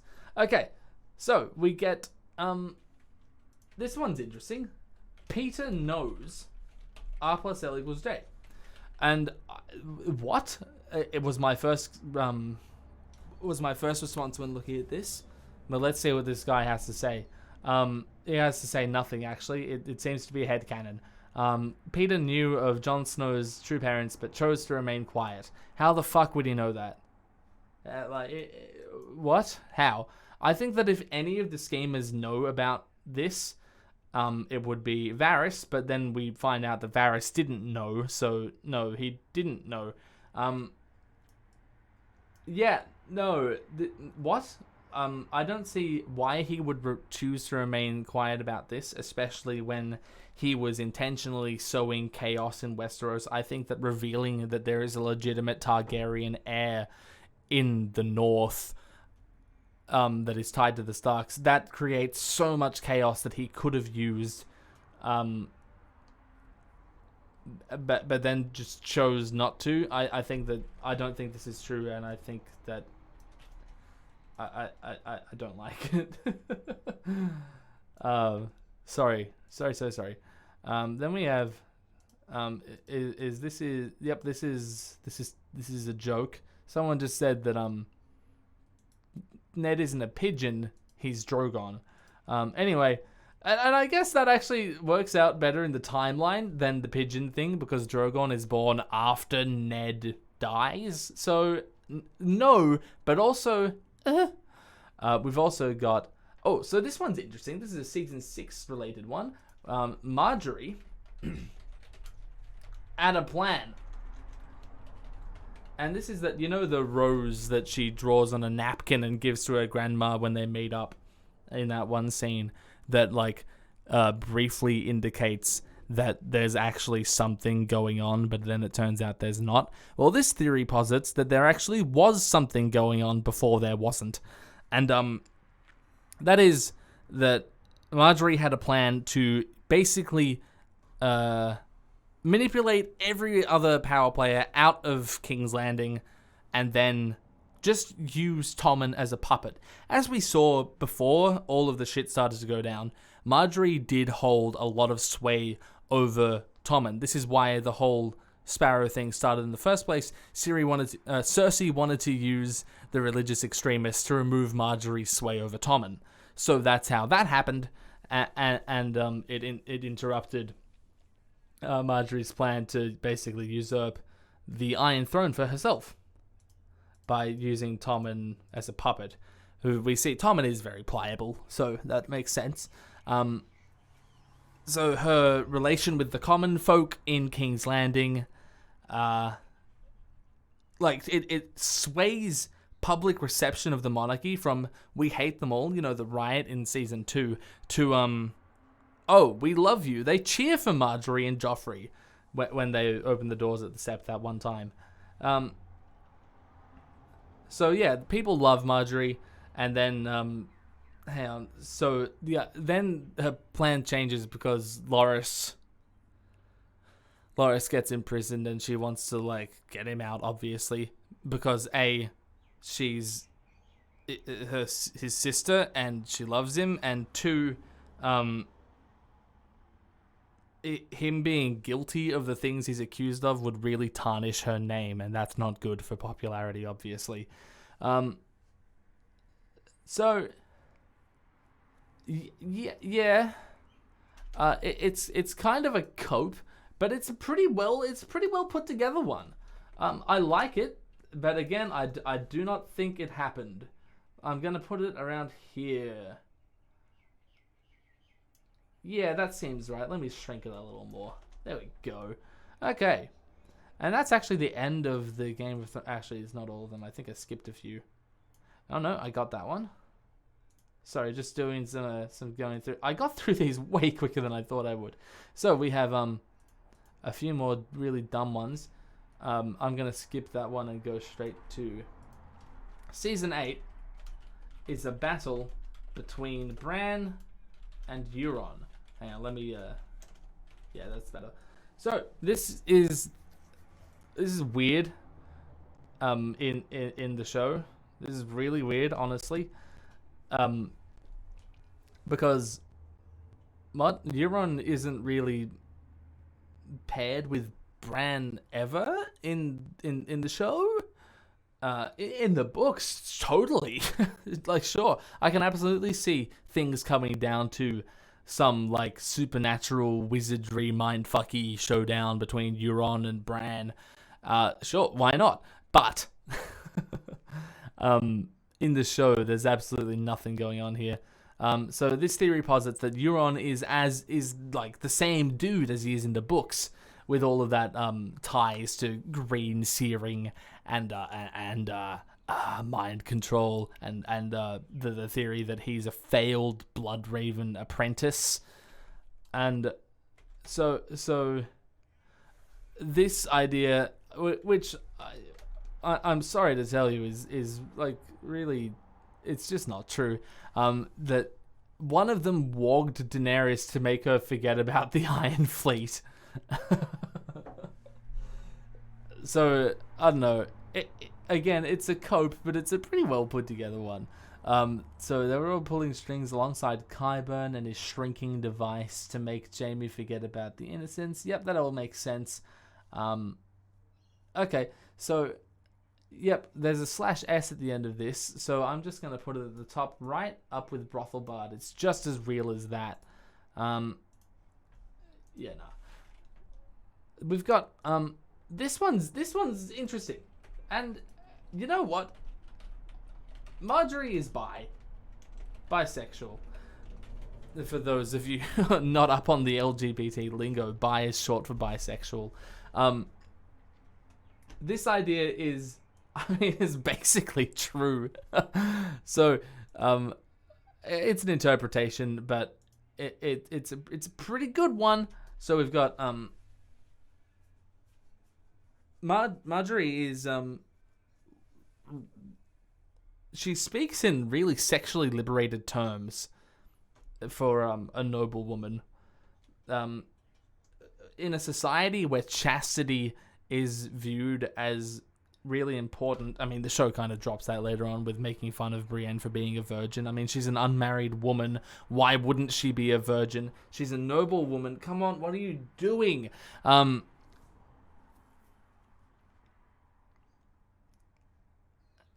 Yeah, so there's just a few little lines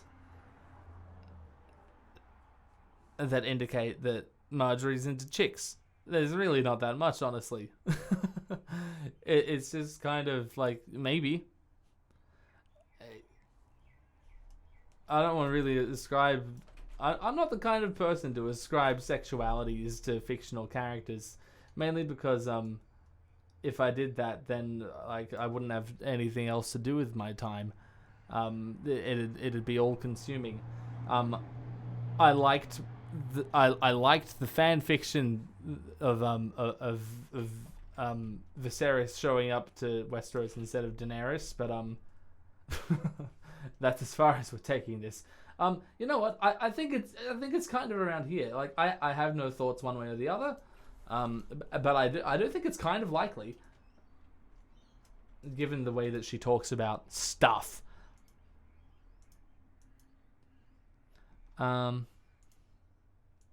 So I'm not going to write this on because it's really dumb, but I've got Littlefinger was... Littlefinger didn't have a jetpack, is this theory, which I already kind of disagree with on the face of it, but he was using Gendry as a taxi.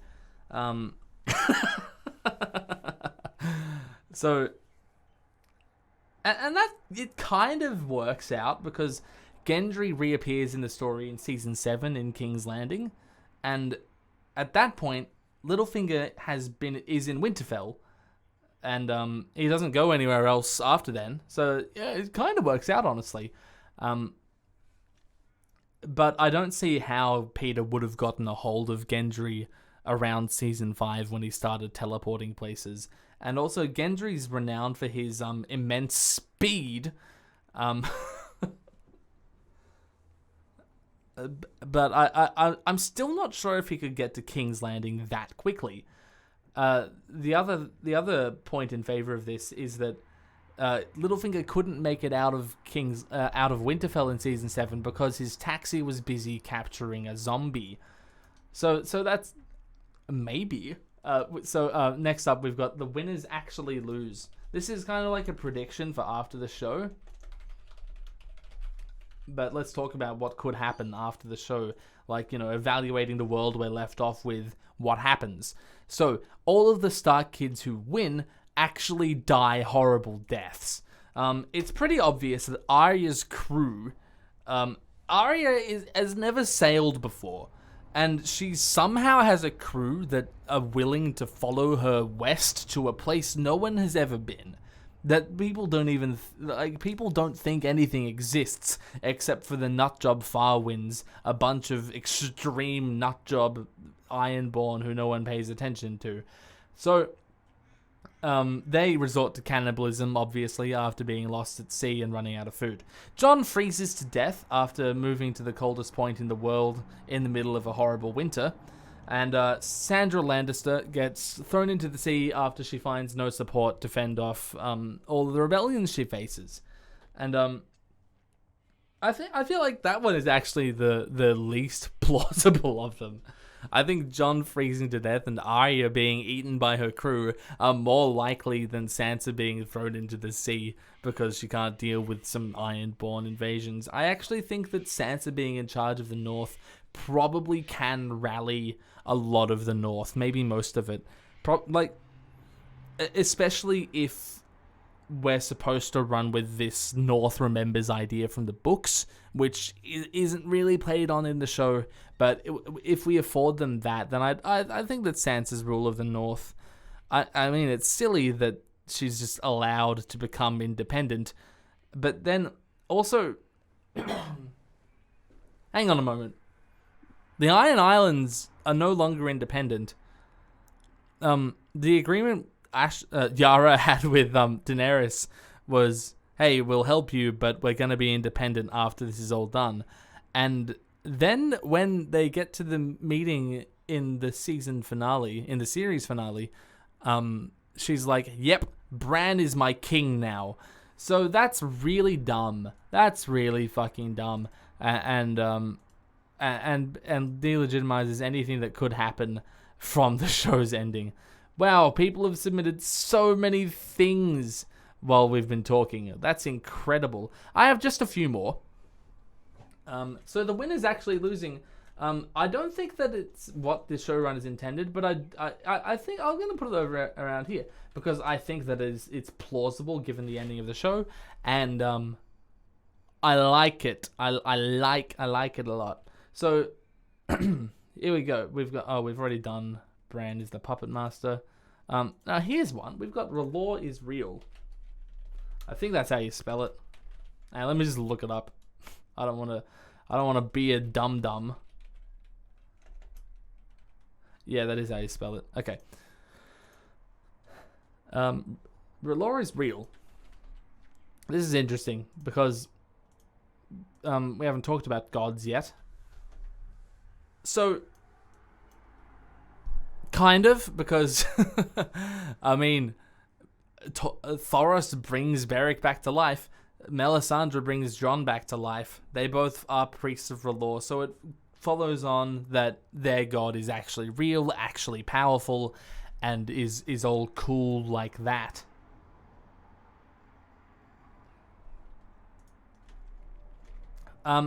But the argument against that would be that the power they exert isn't necessarily tied to one god or another, because other magical things happen.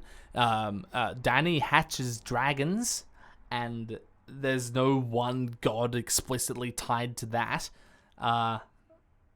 Everything that happens to Bran is all old gods related. And then there's, I don't know, the Faceless Men magic and shit like that. So,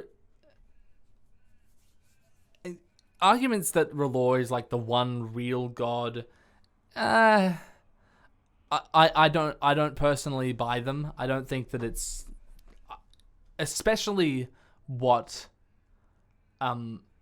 George R.R. Martin intended. We'll get to that when we talk about book theories in another stream. But for now, I just want to say, yeah, like, I think that magical power is real. I think that the things we see, like, and the people who do those things attribute that power to, you know, the faith system that they're already a part of. I think that that's kind of how it works.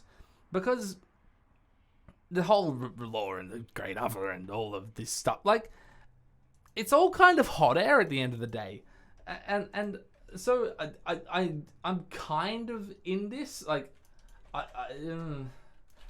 I agree with a part of this. I agree that there is like supernatural power.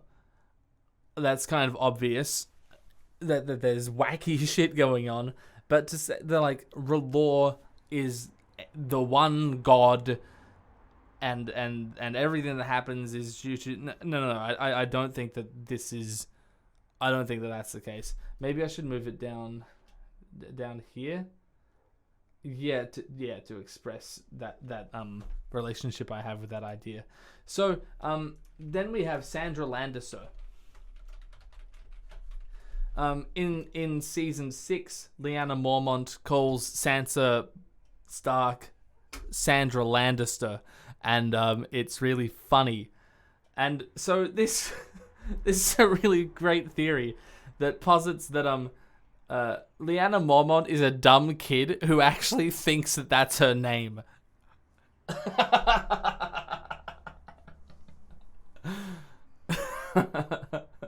And I obviously love that, but I do not think it's true.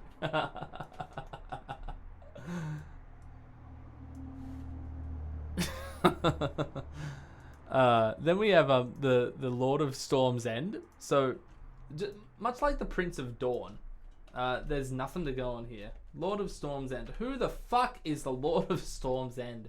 Because Daenerys in season 8, episode 4, says out loud to everybody, "Hey, does anyone know who the Lord of Storm's End is?" And that's it's a shade so big you can make a really grand lamp underneath it. So, and then she's like, Gendry is the new Lord of Storm's End. And it's like, okay, I guess whoever's there at the moment is just gonna have to fuck off. God, it's stupid. So this is it's not really a theory, it's a question. Who's the Lord of Storm's End? And the answer is nobody. There isn't one, because the show didn't feel the need to provide one. And I guess that's really what it comes down to. I don't even know if it's a they forgot. I think it's a they didn't see the relevance. And I think they're wrong to have not seen that relevance. But yeah, no. So there is no Lord of Storm's End. I'm just gonna delete that one because there's not really much we can do with it. We've got the many-faced god. Here we go. Many-faced god is money. Okay, this comes from a book theory, as far as I can tell, and it's one that I really like. I'm fond of this one. Oh boy, I am. Yes, indeedy.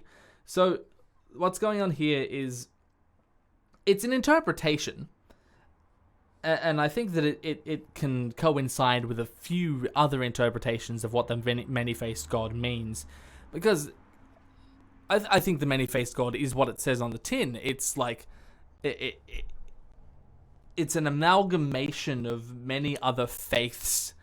Like you see all of those statues in the House of Black and White. There's the Stranger. There's what's it gonna be? I can't remember because so much boring nonsense happens at the House of Black and White. But I think they have the Drowned God there, which is interesting because the Ironborn see him as a giver of life. I think, is there the Storm God? I don't know. The show's a lot more wishy-washy with religious figures than the books are. But then there's this idea that this many-faced God that all men serve and die for is money. And I don't think that the faceless men think this. I just think that it is a plausible metaphor, an interpretation of what happens in the story and how characters act around money. Because if you're looking for a thing that all men seem to serve and all men seem to die for, money is a pretty good answer to that question. So I think that's pretty dope. So I really like it, but I don't think it's on the show's mind. I'm gonna put it basically in the middle here, up top. All right, maybe over here. No, it's got to be on the left side. Maybe up here. Yeah, that's good. Okay, so that's actually all of the theories that I had before the stream started. So that's really great that I've managed to do that. Congratulations, me. All right, here we go. So now what I must do is go through the theories that have just started coming in, which let's have a looky-loo. Holy shit, calm down, you bit. 50 theories have come through in the meantime. Holy shit. Okay. So, let's just, there are some theories that are both canons, not just Game of Thrones, not just A Song of Ice and Fire, but both. So I'm not sure if I should go through those now or in a different setting. I'll go through the new ones that are just Game of Thrones focused and see how we're going for time. So these will be ones that I have not prepared for at all, which is great.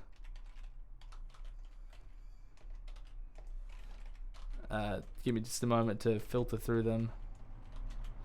I'm sure a lot of them have been jokes. Good job, everyone. I'm sure we're all going to have a laugh at them. Almost there. Lots of Game of Thrones ones. Okay, that's both Game of Thrones, and that's all of them. Okay, I should turn submissions off at some point, but let's just power on. See how we go. Whoa. I want to see just Game of Thrones theories. Thank you. Oh, whoops. Oh, that's one that just came in. There we go. Okay, so we've got how many new ones to get through? 24. Okay, let's see what happens.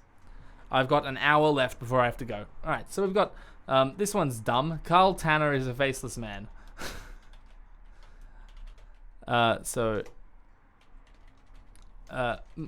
take here is, no. Like, what? Just because he's good at killing? No. Carl Tanner has, like, his chosen backstory is that he was a cutthroat in Flea Bottom. I think it was Flea Bottom, at least. Whoops. So we have Carl Tanner as a faceless man. Fine, I'll give him capital. Tal Canner. What is happening? My fingers have ceased to work. I don't think this is true. But, you know, I wouldn't hate it so much. No, I actually would hate it. I would hate it if that was true. What? Yeah, stop trying to put the faceless men everywhere. Faceless men are supposed to be a way bigger deal than this. Like, you can't just have a random person being one with no explanation and no explicit evidence. There's got to be more going on. Yeah, no, Carl Tanner's not a faceless man. He's just an asshole. The three-eyed crow used magic to make Bran sterile. Oh man, this one's a paragraph. Hang on. During his training to take the place of Bloodraven, there is no Bloodraven in the show. It's the three-eyed crow. He used the Children of the Forest magic to keep Bran from producing biological heirs in order to prevent a lineage of Greenseer kings ruling Westeros. I don't. Why would you need to use magic to make him sterile? So the idea is that the three-eyed crow wanted Bran to be king, but didn't want him to produce biological heirs so that his magic couldn't continue being in charge of Westeros. Yeah, I'm a bit confused. This one... Wait, what? I'm so lost. Hang on. What have you done? people just keep submitting shit. Holy crap. Where is it? Yeah, no. So someone just submitted. Someone's submission just says AltShiftX made a video about it, and that could be a lot of things. AltShiftX makes lots of videos. Hang on. I've got more to sort through. I should turn submissions off. Let's be real. Oh boy, that's gonna be a good one when I get to that. I like what I've just seen. That latest one. So no, I don't think the Three-Eyed Crow used magic to make Bran sterile. I think that if you wanted to make Bran sterile, you could just do it the old-fashioned way. I don't know what that one is. Podrick is gay. I'm actually gonna write this one in. Podrick is gay. I don't think this is true because you see him hooking up with, well, at least hook in with those two chicks in The Last of the Starks after he drinks for saying that he's a virgin. Now, he then does later on join the Kingsguard, a celibate order of knights, which is, you know, maybe that's like a, hey, it's historically people have used that as a, you know, oh, he doesn't want to, he wants this as an excuse for not having hetero sex with ladies. And no, I think it's just they were trying to give him a conclusion to this arc of becoming a knight. I really think that's all it is. I don't think Podrick is gay. I don't have strong feelings about it, although it does no, it doesn't delegitimize Brothel-Bard. You know, I'm just gonna put it right down here. I don't think so. But I don't hate it, you know? No, I don't like it. Let's just put it... No, it's definitely above Gendry as Cersei's son. Let's put it here. Okay. Now, this isn't to say that it's as stupid as The Chains Came from the Scythe. The Chains Came from the Scythe is really dumb. Podrick is gay is a lot less dumb. I just, you know, like it a little bit less. So we're done with that one. Missandei manipulated Daenerys. She kind of just arrived at some point. Dany took her with her on an adventure because she speaks a language, but then she uses the translating power to make Dany believe that she's the chosen one and driving her to do the thing. Ultimately sacrifices her human form to push to push Daenerys off an edge, basically. So that's an interesting interpretation of Missandei. I'll write that on. Missandei manipulated Daenerys, and I'm also going to say that I do not think it's true at all. I think that Missandei is very face value as a character. I don't think there's anything really duplicitous going on there. People in the... I think I've seen people say that she's a faceless man in book canon, because Missandei in the books is a lot, like, weirder. She's way younger and really capable. And people are like, what's going on there? I think it's just George telling us, hey, sometimes kids can be really talented and also pushed to extreme, capabilities when they are slaves. And that's the thing. Missandei didn't just show up out of nowhere. She was Krasnitz's slave. She belonged to him, and she was part of the deal that Daenerys made with Krasnitz before, killing him. So, no. This is fun. I recommend everyone do this. It's just great. You get a lot of people to tell you their favorite theories, and then you just sit there and say, no. And I also... hang on. Let me just split it up so I can fit it closer. Damn it. This makes it look like where can I put this? I have to shrink it even further and just tuck it in there. There we go. Nice and cozy in amongst all those other theories I don't like. Oh, here we go. It's all Bran's dream. I'm surprised I didn't get this one sooner. So, obviously this sucks. I hate it. And the idea is this theory happens. It starts at the end of episode 1 when Bran goes into a coma. And then everything is just a dream. And I think that people look to season 8 as justification of this because, you know, he becomes king in the end in a really kind of implausible way. So it's kind of like, oh, dream logic has led Bran's mind to make himself king. And I think that as far as copes go, that's actually kind of fun. But it's still a dream, and everything was a dream twist ending, which, like, as far as tropes go, is fucking just terrible. So we hate this, and I really don't think there's a way. I'm gonna tuck it in here. I think it's worse than Tyrion Targ. Maybe I'm being too harsh on Tyrion Targ. Maybe it should be up it. No. So there's that one. Dave and Dan are wargs and warged into us to make us like the show. That's bullshit. I'm not writing it on. And also, the show is actually good for the first 4 seasons or so. It's actually really good. That's how they tricked us. Meera marries Gendry and they have the next heir. So that's a prediction going forward for after the show. Why would Meera... What do you mean? Meera fell into a pit of tar as soon as she left Winterfell. And she's going to be fossilized. They're going to discover her body in 67 million years and use her to, you know, operate a motor vehicle. Okay, so this one's a bit of a cope about the Valonqar. But that Jaime had his hand around Cersei's throat when they died.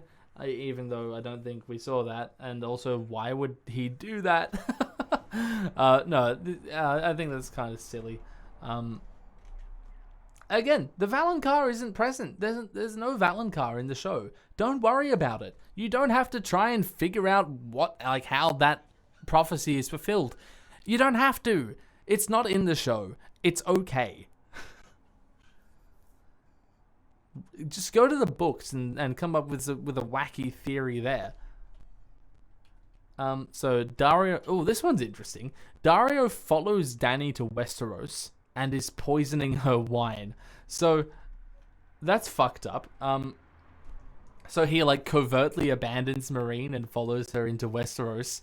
And, so by, like, stowing away on a ship or something. He starts poisoning her wine and it makes her go mad. And this is, like, payoff for his... really early on, they established that he has knowledge of poisons and flowers and such. So that's kind of fun. I'm not gonna write it on because it doesn't really do much. It's really small, and I think it's kind of dismissible on the face of it. Targaryens are wargs. This is an interesting one. So I'm actually gonna write this one on. So Targs are wargs. And this one is, I've heard this one before. I think it's also it appears in Bookland sometimes. And the idea is that controlling a dragon requires like a psychological or like a psychic bond with the animal. So there's a Preston Jacobs series. What is it? Genetics of Dragons and War, where he posits that... I'm not only talking about Preston Jacobs on purpose, he just comes up, man. He's just in my mind rent-free. That he posits that the genetic, component for becoming a warg and becoming a dragon rider are basically interchangeable, and he argues that this might be why Rhaegar wanted to pursue Lyanna. So that's just a kind of a tangential book thing from that. But now this is interesting because we see in the Battle of the Bastards, the Siege of Meereen, the really terrible part of an episode that they want you to forget. All 3 dragons coordinate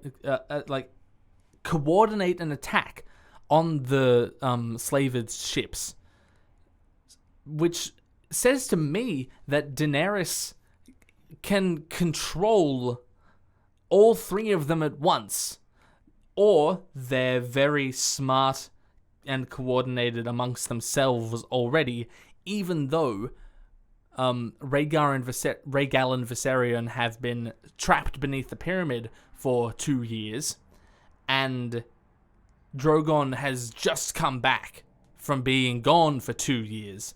So, no, he's just been gone for... Oh, no, he's been gone for like 2 years, yeah. So, I kind of like it as an explanation. It also lines up with Drogon burning the throne because Daenerys' mind goes into her. I talked about that earlier. Goes into him. Actually, dragon gender is kind of there. Anyway,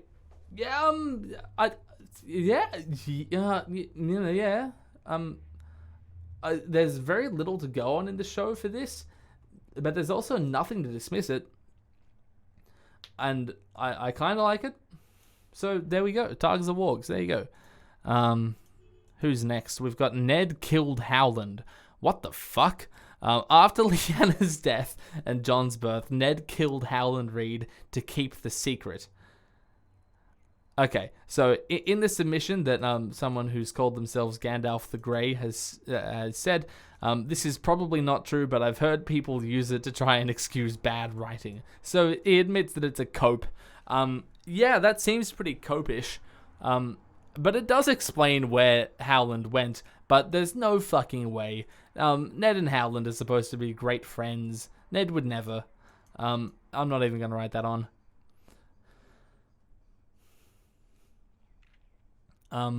That one's just Bran used Drogon to make a wheelchair ramp for when he... Anyway, I don't know. I'm not going to even say that out loud. What the hell is that? That seems like a fan fiction whose name that if I say it out loud, it'll haunt me. So this is a theory that they're all faceless men. Everyone is a faceless man. Yeah, I guess that fills all the holes. Oh, dude, that's not even a theory, man. Someone just submitted like a fact. Jon knew the battle. So this is like Jon screamed at undead Viserion because he knew the battle was lost. He was frustrated and like he was just yelling a bit. Like I don't see why else he would have been doing it. Because I don't think Jon is that stupid to think that he can defeat a dragon by screaming at it. But like he's ridden a dragon. He knows how powerful they are. He knows that noises cannot defeat them. So I'm not even gonna write that on. It's just a fact. Yeah, Jon was just screaming because he was screaming. It wasn't necessarily at Viserion. So that's another Arya is the prince that was promised one.